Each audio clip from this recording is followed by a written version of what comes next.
रोहिणी, ये वक्त आराम से बैठकर चाय की चुस्की लेने का नहीं है। भूमिका और दिया दोनों न जाने किचन में कौन सी खिचड़ी पका रही है। जरा नजर रखा करो उन पर। बहुओं को इतना ढील देना ठीक नहीं है।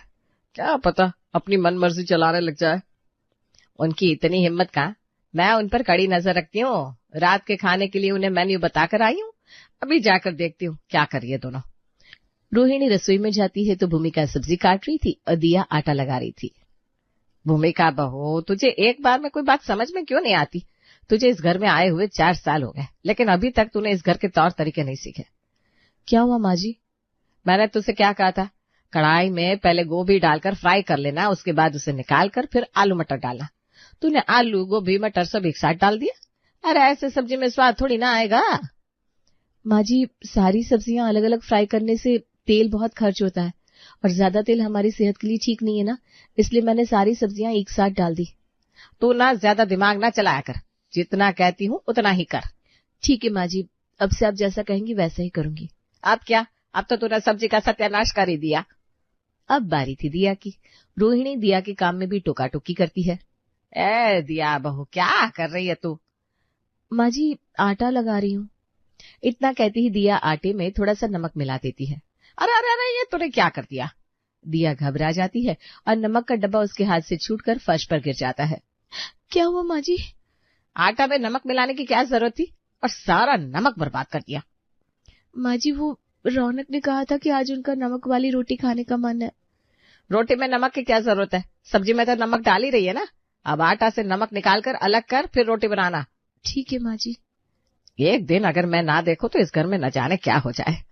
रोहिणी बड़बड़ाती हुई वहां से चली जाती है और नारायण के पास बैठ जाती है। थोड़ी देर के बाद भूमिका घर से बाहर जाने लगती है। भूमिका बहू, इस वक्त पर कहाँ जा रही है? पापा जी, बाजार से नमक लाने जा रही हूँ। अभी कौन सी दुकान खुली होगी भाई? पापा जी, अभी तो रात के 8 बजे है। नुक्कड़ के पास वाली बाजार रात 10 बजे तक खुली रहती है।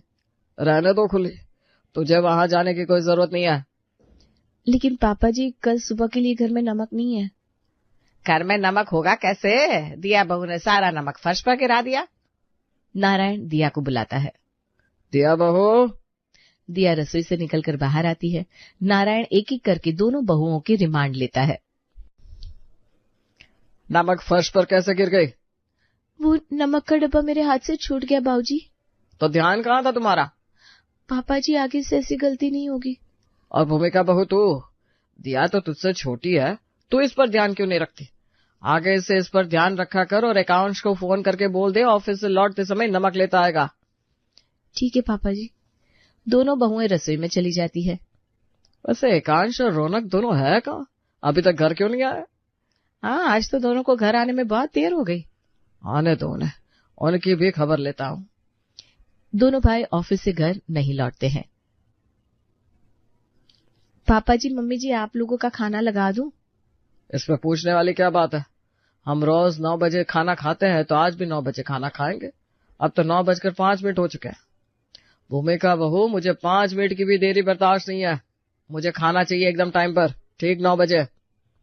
पापा जी, कल से आपको खाना ठीक 9 बजे मिल जाया करेगा। चल जा, आप जल्दी से खाना लगा। भूमिका सास ससुर के लिए खाना लगाती है। दोनों खाना खा रहे थे तभी एकांश और रौनक अपने अपने ऑफिस से घर लौटते हैं। दोनों की घर में एंट्री होते ही नारायण उन्हें अपने पास बुलाकर डांटता है। एकांश, रौनक। जी पापा। दोनों नारायण के पास आते हैं। तो आ रहे क्या थे? ये घर आने का वक्त है? पापा, आज मेरे ऑफिस में जरूरी मीटिंग थी। मीटिंग रात को 8 बजे खत्म हुई। मीटिंग खत्म होते ही मैं फौरन निकल गया। ये रात के 8 बजे तक कौन सी मीटिंग चलती है? मुझे मत सिखा, मैंने भी नौकरी की है। जी पापा। और रौनक, तो कहाँ था? पापा, आज मेरे कुछ क्लाइंट आ गए थे, उन्हें डिनर पर लेकर गया था। हम यहाँ खाने की टेबल पर तेरा इंतजार कर रहे हैं और तू अपने क्लाइंट को डिनर करा के आ रहा है। तूने भी खा ही लिया होगा। नहीं पापा, मैंने खाना नहीं खाया। खाना नहीं खाया तो मेरे पर कोई एहसान नहीं कर दिया। कान खोल कर सुन लो तुम दोनों, कल से रात के 9 बजे तुम दोनों मुझे खाने की टेबल पर चाहिए। मैं कुछ नहीं जानता, इस घर का यही रूल है, समझे? बेटा, घर के कुछ कायदे कानून होते हैं जिन्हें सबको मानना पड़ता है, और ये तो तेरे पापा है, इनकी बात तो तुम दोनों को माननी पड़ेगी। जी पापा जी। जी मम्मी जी, हम समझ गए। कल से हम समय पर घर आ जाएंगे। एक सुबह दोनों बहुएं छत पर कपड़े सुखाते हुए आपस में बातें कर रही थी। दिया, आज तो सुबह सुबह मोनू ने बेड पर उल्टी कर दी। सारे कपड़े, चादर सब खराब कर दिया। काम और बढ़ गया। कोई ना भाभी, बच्चों के साथ तो ये सब लगा रहता है। आप ध्यान रखना कहीं उसकी तबीयत ज्यादा खराब ना हो जाए। डॉक्टर के पास ले जाओ ना उसे। तू तो जानती है हम घर का काम पूरा किए बिना यहाँ से हिल भी नहीं सकते। धीरे बोलो भाभी, कहीं मम्मी जी पापा जी ने सुन लिया तो हमारी क्लास लग जाएगी। उसी समय रोहिणी छत पर आ जाती है। भूमिका, दिया।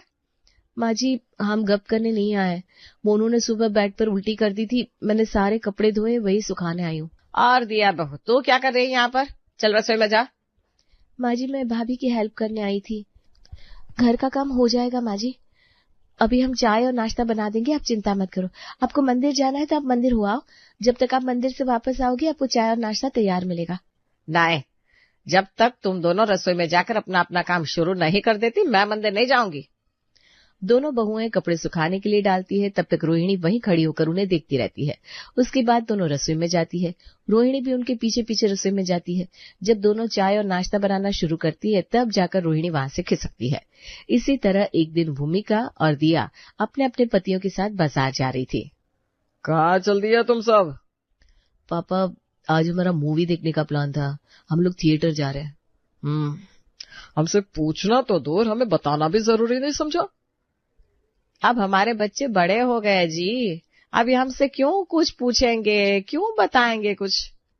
हाँ भाई, मैं तो भूल ही गया था। ये अब अपनी मर्जी के मालिक है। नहीं पापा, ऐसी बात नहीं है। बात तो ऐसी है ना बेटा। अब हम दोनों बूढ़ों को कौन पूछता है? हम तो बेकार हो गए। बूढ़े हो जाने के बाद लोग फालतू हो जाते, उनके घर में कोई अहमियत ही नहीं होती। रोहिणी शुरू हो जाती है तो फिर चुप होने का नाम ही नहीं लेती। तभी रोहिणी की सहेली बबीता, जो कि मोहल्ले में रहती है, वो रोहिणी को आवाज देती है। रोहिणी जी इधर तो देखिए। लेकिन रोहिणी बबीता की ओर ध्यान ही नहीं देती। मम्मी जी, बबीता आंटी आपको बुला रही है। मम्मी जी। रोहिणी भूमिका की बात पर भी कोई ध्यान नहीं देती। वो लगातार चारों को डांटती रहती है। तुम लोगों को क्या लगता है इस तरह अपनी मन मर्जी चला